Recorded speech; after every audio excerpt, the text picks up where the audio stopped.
I heard my wife swore nobody leaves after 40 and treated me like a doormat.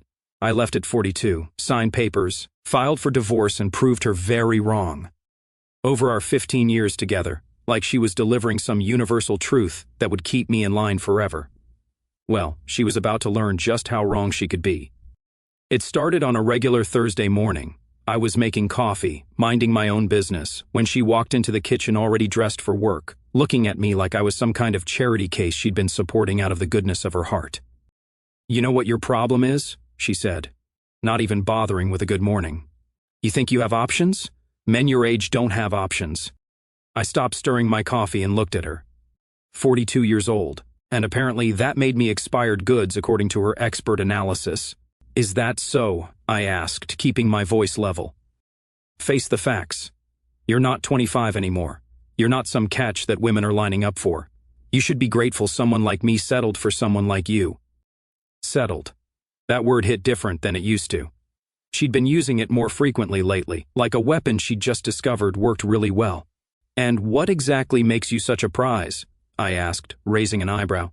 She laughed, but not the good kind, the kind that was meant to make me feel small. "I could have married anyone. I chose you. That should tell you something about how generous I am. Generous, right? Because living with someone who constantly reminded you that you were lucky to have them was such a gift. Maybe it tells me something about your judgment," I said, taking a sip of my coffee. Her face changed. She wasn't used to me talking back. For years, I just absorbed her little comments, her casual put-downs, her constant reminders that I was somehow beneath her league. But something was shifting inside me, and I was getting tired of being her verbal punching bag. "Excuse me?" she snapped. "You heard me. If you're so much better than me, why did you marry me? Either you're lying about being better, or you're lying about being smart enough to know better." She stood there for a moment, clearly not expecting this level of pushback. Then she did what she always did when she felt cornered. She went for the throat. "This is exactly what I'm talking about. You think you can talk to me like this? You think you have choices? Look around, honey. You're 42. You're not exactly setting the world on fire. And you think you can mouth off to me?" I set my coffee cup down slowly, deliberately. "I think I can talk to my wife like an equal human being. But apparently that's too much to ask. Equal." She laughed again. That same cruel sound. "That's rich. You wouldn't last 5 minutes out there in the real world. You need me more than I need you, and we both know it." "Do we?" I asked. And for the first time in years, I actually meant it as a real question. She must have heard something different in my voice, because she stepped closer, trying to use her physical presence to intimidate me. It was a move she'd used before, but today it felt different. Today it felt desperate. "Let me explain something to you," she said, her voice dropping to that threatening whisper she used when she really wanted to drive a point home. "Nobody leaves after 40. You know why? Because nobody wants a 40-year-old man who can't even handle his own wife. You think there's some line of women waiting to take care of your problems? Think again." I looked at her for a long moment, really looked at her. When had she become this person? When had she decided that marriage meant having a punching bag instead of a partner? "You're probably right," I said. "Finally. Nobody does leave after 40. She smiled, thinking she'd won. Finally, some sense. "But you know what?" I continued. "Maybe it's time somebody proved that theory wrong." The smile froze on her face. "What's that supposed to mean?" "It means maybe the problem isn't that men my age don't have options. Maybe the problem is that men my age have gotten so comfortable being treated like garbage that they've forgotten they deserve better." She stepped back, and I could see the calculation in her eyes. She was trying to figure out if this was just another argument that would blow over, or if something fundamental had changed. "You don't mean that," she said. But there was less certainty in her voice now. "Don't I?" I finished my coffee and put the cup in the sink. "You know what's funny? You keep telling me how lucky I am to have you, but you never seem to consider how lucky you are to have me. Lucky to have you." She was getting her anger back now.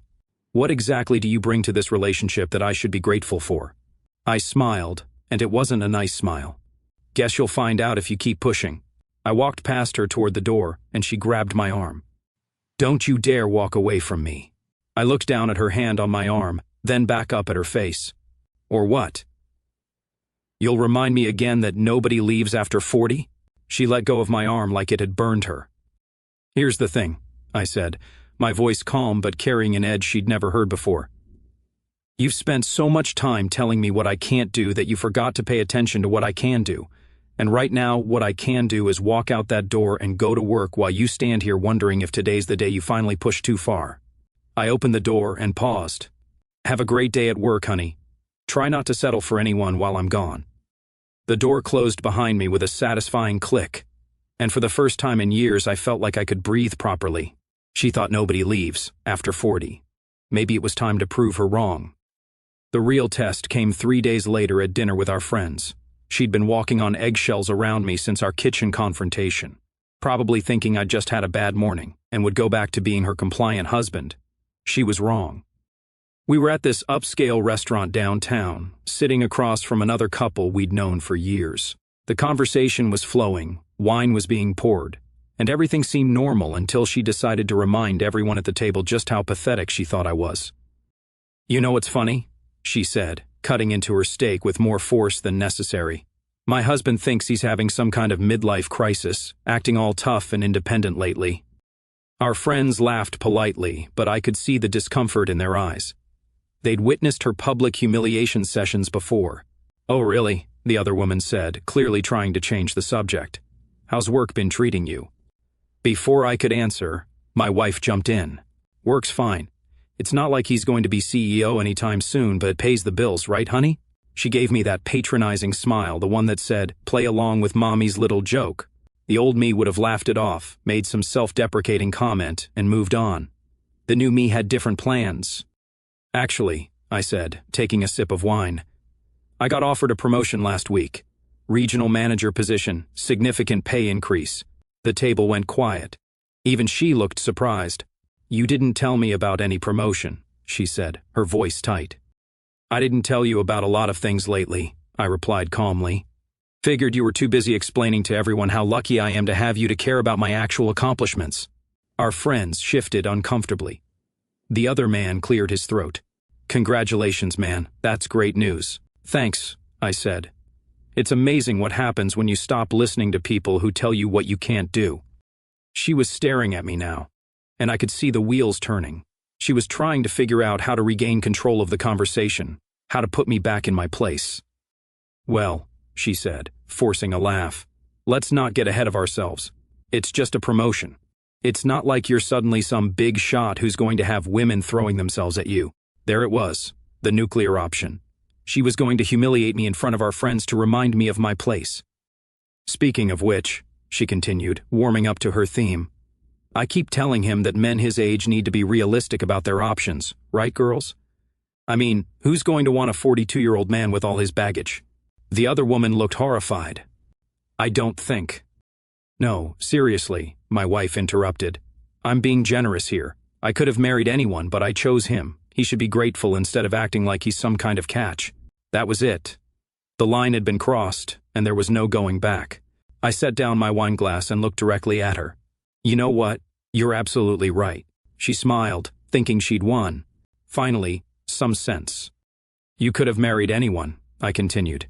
"And yet, here you are married to someone you apparently think is so worthless that you need to remind him of it in public. What does that say about your judgment?" Her smile faltered. "I mean, think about it," I said, addressing the entire table now. "If I'm such a loser and she's such a catch, why did she settle for me? Either she's lying about being better than me, or she's admitting she makes terrible decisions." The other man was trying not to smile. I could see it. "And you know what else is funny?" I continued. "She keeps talking about how men my age don't have options, but she's the same age as me. So, by her logic, women my age don't have options either, which means we're both stuck with each other." Or I paused, letting the silence build.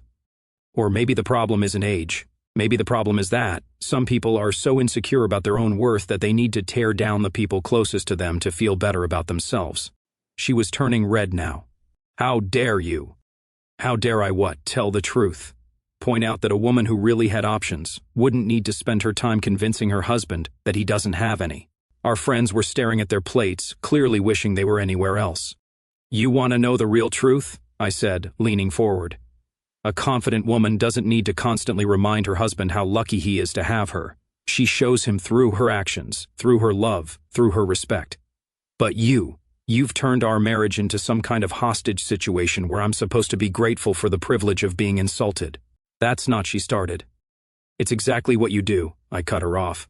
Every single day, you tear me down, then act like I should thank you for it. Well, guess what? I'm done being grateful for scraps. I stood up, pulled out my wallet, and put enough cash on the table to cover our meals and a generous tip. You know what the difference is between a man who accepts disrespect and a man who demands respect? I asked, looking down at her. The second one knows his worth doesn't depend on someone else's opinion. I turned to our friends. Sorry to cut dinner short, but I have better things to do than sit here while someone explains to me why I should be grateful for being treated like garbage. As I walked toward the exit, I heard her calling after me. Where are you going? You can't just leave. I turned back one last time. Watch me. The restaurant was full of people, but in that moment, it felt like the whole world had gone quiet. She was sitting there red-faced and furious while her friends stared at their plates and pretended not to notice. Oh, and honey, I said loud enough for half the restaurant to hear. Next time you want to tell someone that nobody leaves after 40, maybe make sure you're not giving them a reason to prove you wrong. I walked out into the night air, and for the second time that week, I felt like I could finally breathe. She thought she had me trapped, convinced that fear and age would keep me in line forever. But fear only works if you let it, and I was done letting it. The next morning, I woke up before my alarm. For the first time in months, I actually felt energized.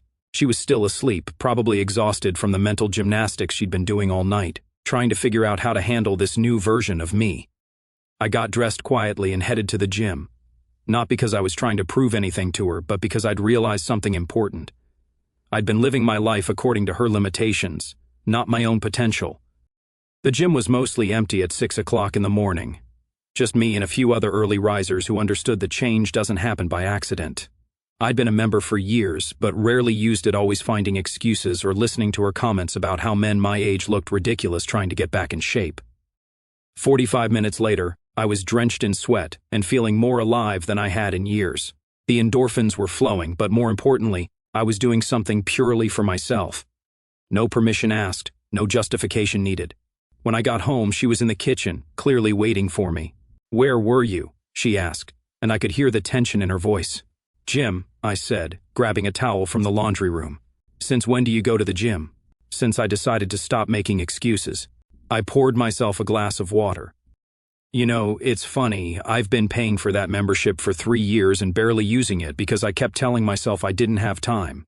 Turns out I had plenty of time, I just wasn't making it a priority. She watched me drink the water, and I could see her trying to process this new information. The old me would have explained myself, would have asked if it was okay, would have somehow made it about her. This me just stated facts. You can't just start making major changes without discussing them with me, she said. Major changes? I laughed. Going to the gym is a major change that requires your approval? What's next? Asking permission to brush my teeth? That's not what I meant. That's exactly what you meant, I said, heading toward the shower. You're upset because I did something without asking you first. Well, get used to it. I'm 42 years old, not 12. Don't you dare talk to me like that. I stopped and turned around. Or what?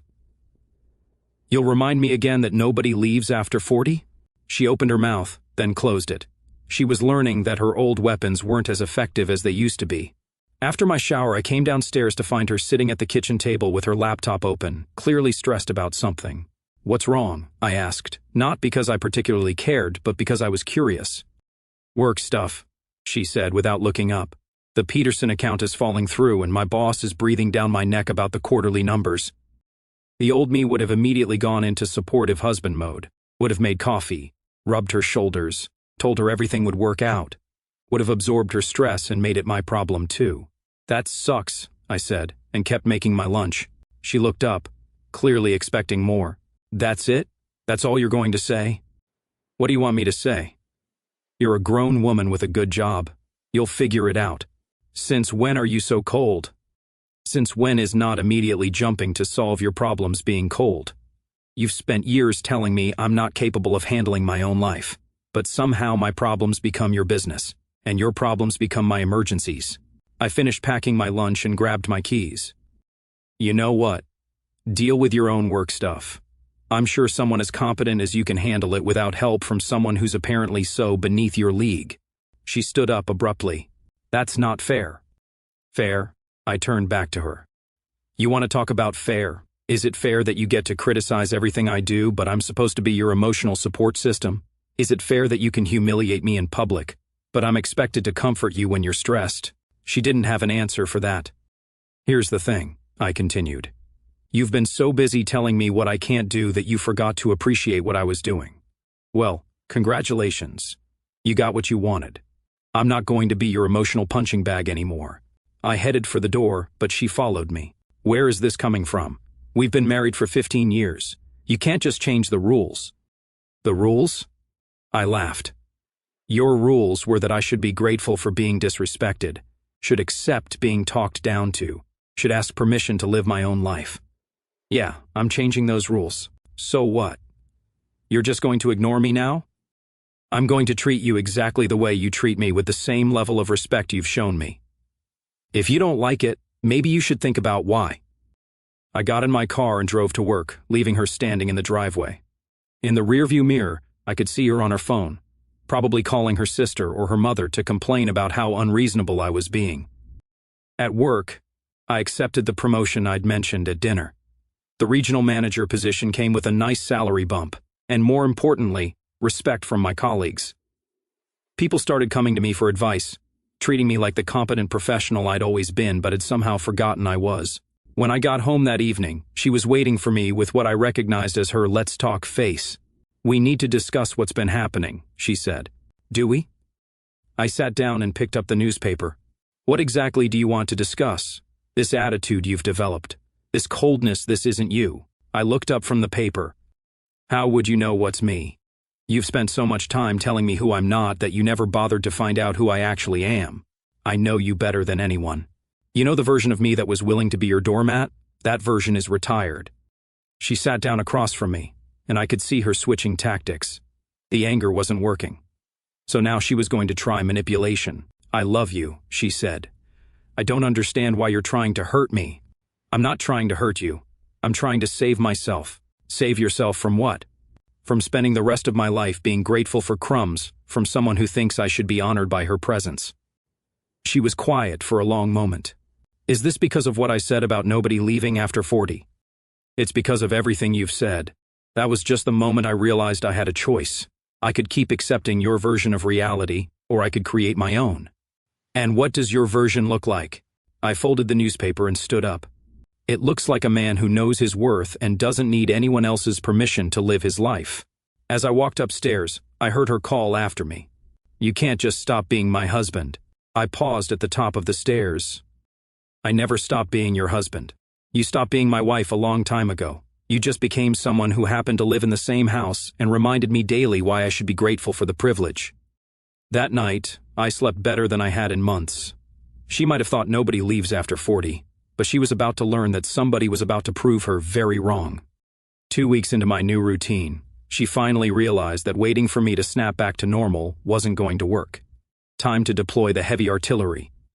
I came home from the gym to find her sitting at the kitchen table, tissue strategically placed nearby, wearing that wounded expression she'd perfected over the years, the one that used to make me drop everything and ask what was wrong.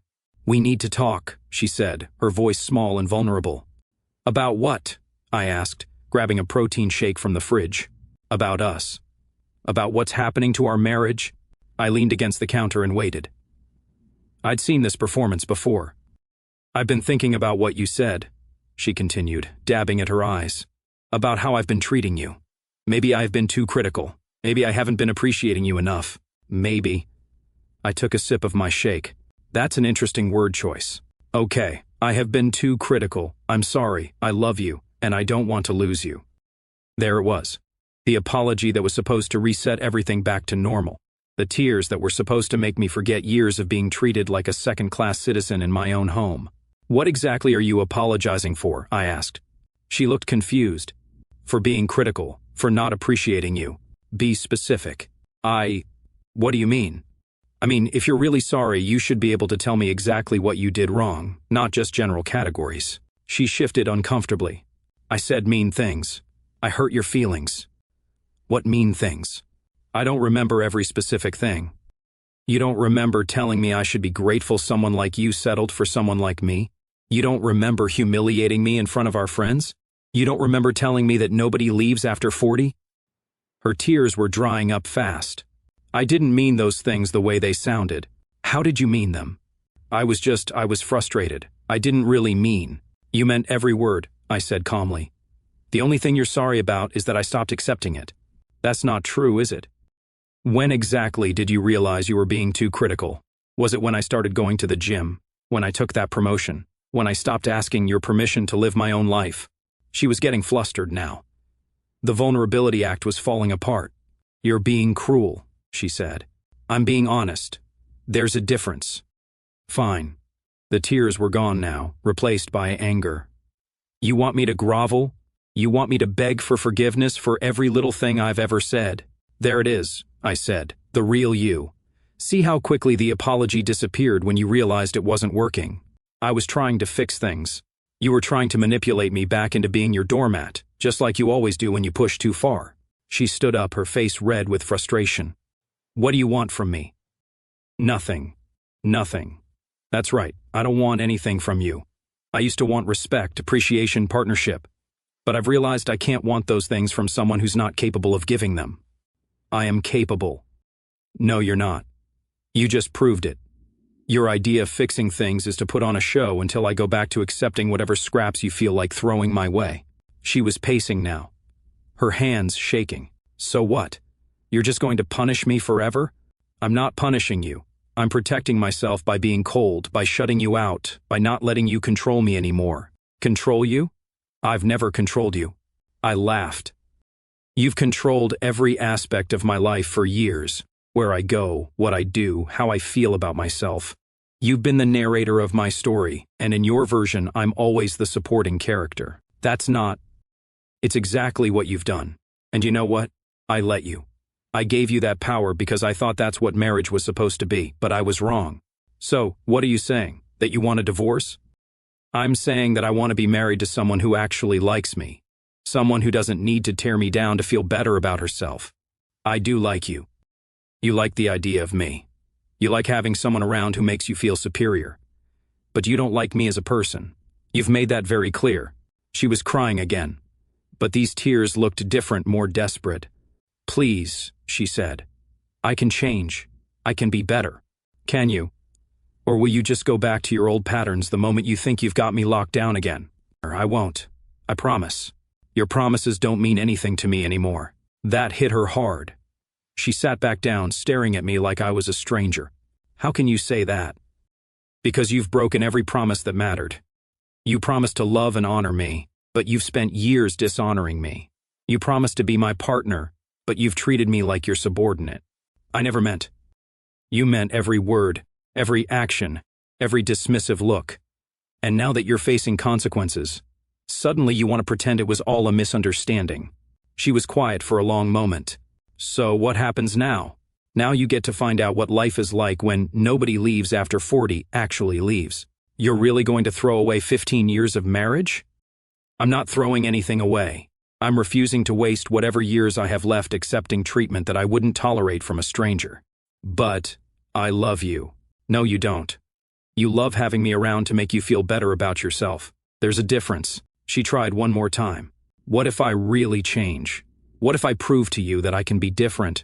I finished my protein shake and put the glass in the dishwasher. You know what would prove to me that you can be different? If you stopped trying to negotiate your way back into control and started figuring out why you needed to control me in the first place. I don't need to control you. Then why are you so desperate to keep me from leaving? She didn't have an answer for that. Here's the thing, I said. A woman who truly loves her husband doesn't need to convince him to stay. She gives him reasons to want to stay. But you've spent years giving me reasons to leave, and then acting shocked when I finally listened. I headed toward the stairs, then paused. Oh, and for the record, that thing you said about nobody leaving after 40, you were half right. Nobody leaves after 40, but somebody does. As I walked upstairs, I could hear her crying behind me. But for the first time in years, her tears weren't my problem to solve.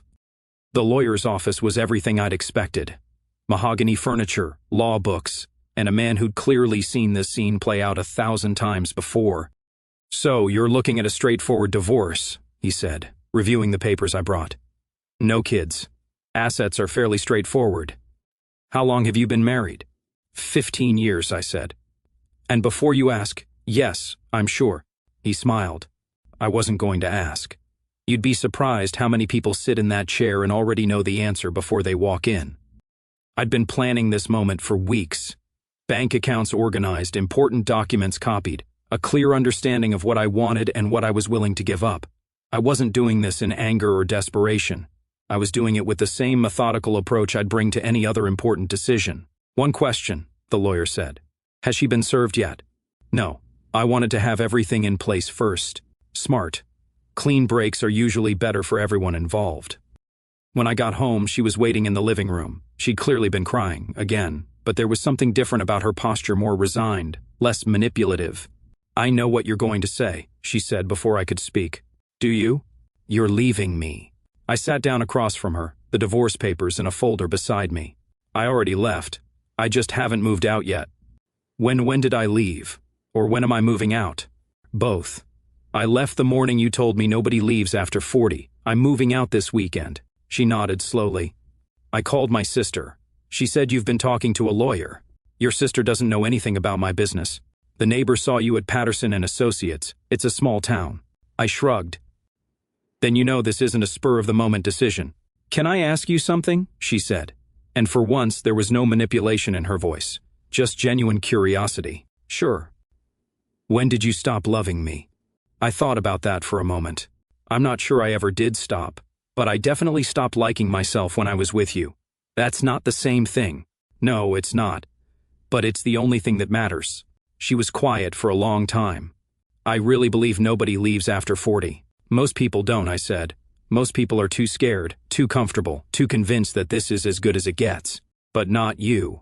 Not me." "What changed?" I looked at her sitting there, small and defeated, and I realized I didn't feel angry anymore. I didn't feel much of anything. I realized that being alone couldn't possibly be worse than being with someone who made me feel worthless. "I never meant to make you feel worthless." "Maybe not, but you did. Every single day." She started crying again. But these tears were different. They weren't designed to manipulate or control. They were just sad. "I'm sorry," she said. "I'm really, truly sorry. I know you are, but it's too late." "Yeah, it's too late." I stood up and handed her the folder. "Divorce papers." I tried to be fair with the division of assets. "If you want to contest anything, that's your right." She took the folder but didn't open it.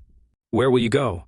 "I bought a house across town, close enough to be convenient, far enough to start fresh." "You bought a house last week. The mortgage is already approved." She looked at me like she was seeing me for the first time. "You really did plan this all out." "I had to. You taught me that nobody was going to take care of me but me." "That's not what I meant to teach you, but it's what I learned." I headed toward the stairs. "I'll be out by Sunday. After that, you can have your lawyers contact mine." "Wait," she called after me. I turned back. Do you think you'll ever forgive me?" I considered the question. I already have. But forgiveness doesn't mean going back. It just means I'm not going to carry your mistakes with me. "And us? Is there any chance?" "No," I said, not unkindly. "There's no us anymore. There's just you figuring out how to be happy without putting someone else down, and me figuring out how to be happy without asking permission. I hope you find what you're looking for." "I already did," I said. "I found myself." That weekend I moved into my new house. It was smaller than our old place, but it was mine. Every decision was mine, every choice was mine. Every morning I woke up and didn't have to ask anyone's permission to live my own life. She was wrong about nobody leaving after 40, but she was right about one thing. It takes somebody special to do it. Lucky for me, I'd finally figured out that I was that somebody. 6 months later, I was standing in my kitchen making coffee when the doorbell rang. Through the peephole, I could see her standing on my porch looking nervous and overdressed for a Tuesday morning. I opened the door but didn't invite her in. "Hi," she said, fidgeting with her purse strap. "What do you want?" I asked, not rudely, just directly. "I wanted to see how you were doing." "I'm doing fine. Is that all?" She looked past me into the house, clearly hoping for an invitation that wasn't coming. "The place looks nice." "Thanks." The silence stretched between us. She was waiting for me to fill it, to make this easier for her, but I'd learned not to do emotional labor for people who hadn't earned it. "Can I come in?" she finally asked. "No. Please. I just want to talk." "We're talking now." She shifted uncomfortably. "I miss you." "That's unfortunate. Don't you miss me at all?" I looked at her standing there trying to work whatever magic she thought she still had over me. "No, I don't." "How can you say that after 15 years? Because missing someone implies you want them back in your life." "I don't." Her face crumpled a little. "I've changed. I've been going to therapy, working on myself." "Good for you." "That's it? That's all you're going to say?" "What do you want me to say? That I'm proud of you? That I'm willing to give you another chance?" "You're 6 months too late for that conversation." "It's never too late." "It is for us." She was getting desperate now. "I know you're seeing someone." I raised an eyebrow. "Are you having me followed?" "Your neighbor mentioned it. She seems nice." "She is nice. She's also none of your business." "Does she know about us, about our history?" "She knows I was married to someone who didn't respect me. That's all she needs to know." "That's not fair." "What's not fair is you showing up here thinking you have some claim on my life." She was crying now, but it wasn't the manipulative tears I remembered. These looked genuine. "I made a mistake," she said. "The biggest mistake of my life. You made a lot of mistakes consistently for years. I know that now. Knowing it now doesn't change anything. It could if you let it." I leaned against the door frame. "Let me ask you something. If I hadn't left, would you have changed?" She hesitated. I don't know." "Yes, you do. You know exactly what the answer is." "Probably not," she whispered. "Definitely not. You changed because you lost something you thought you owned, not because you realized what you were doing was wrong." "That's not true." "It's completely true. You're here because you learned that nobody leaves after 40 was wrong, and you're scrambling to fix your mistake." She wiped her eyes. "So there's nothing I can say? Nothing I can do?" "Nope. You used to love me." "I used to love a lot of things. I used to love staying up late, eating pizza for breakfast, and thinking everyone deserved the benefit of the doubt. I grew out of all of those things." "That's cruel." "It's honest. You taught me the difference." A car pulled into my driveway. She turned to look, and I could see her face change when a woman got out. "That's her, isn't it?" "That's her." The woman walking up my driveway was confident, smiling, carrying coffee and bagels. When she saw my ex-wife, she didn't look threatened or jealous. She just looked curious. "Morning," she said pleasantly. "Morning," I replied, stepping aside so she could come in. My ex-wife watched this interaction with growing realization. She could see the easy comfort between us, the lack of tension, the way this woman didn't feel the need to mark her territory or assert dominance. "I should go," my ex-wife said quietly. "Yes, you should." She started to leave, then turned back one more time. "Are you happy?" I looked at her standing there, asking for absolution she wasn't going to get. "I'm content," I said. "I wake up every morning without someone telling me what I can't do. I make decisions without asking permission. I live my life without constantly being reminded that I should be grateful for the privilege." "And that's enough for you?" "It's everything." She nodded slowly. "I hope she treats you better than I did. She treats me like an equal. It's a novel concept." After she left, the woman who'd brought coffee sat down beside me on the couch. "Ex-wife?" she asked. "Ex-wife." She seemed sad. She should be. She had something good and threw it away because she thought nobody leaves after 40. "Well," she said, kissing my cheek. "Lucky for me, she was wrong." I smiled. "Lucky for both of us." That night, I reflected on how much my life had changed. I'd gone from being someone who accepted disrespect as the price of companionship to someone who demanded respect as the foundation of any relationship. My ex-wife was right about one thing. Nobody leaves after 40, but somebody did. And that somebody discovered that life doesn't end when you stop accepting scraps. It begins when you realize you deserve the whole meal. She thought age was a prison. I learned it was freedom.